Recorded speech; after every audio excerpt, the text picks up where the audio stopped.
Assalamualaikum, salam sejahtera dan salam Malaysia Madani. Bayangkan seorang usahawan berjaya sanggup melakukan apa sahaja demi keuntungan. Persoalannya, adakah kejayaan itu berbaloi jika orang lain terpaksa menanggung akibatnya?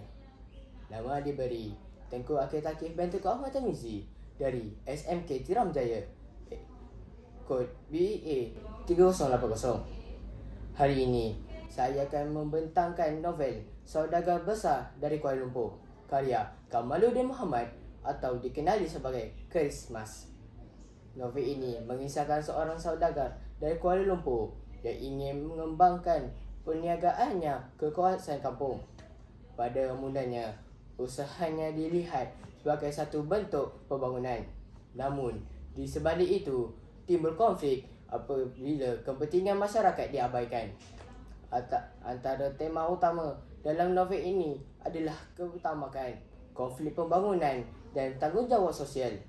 Watak utama ini menggambarkan bijak dalam perniagaan, tetapi terlalu mengejar keuntungan sehingga menindas orang lain.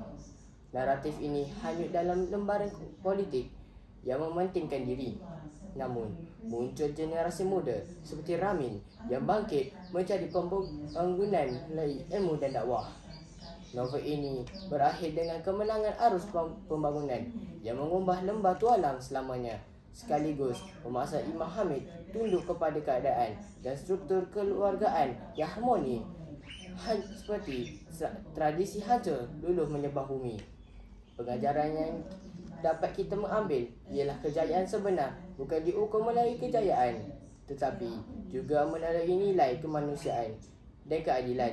Kita perlu memastikan setiap tindakan kita tidak memudaratkan orang lain. Kesimpulannya, pembangunan tanpa etika akan menghancurkan masyarakat. Sekian, terima kasih.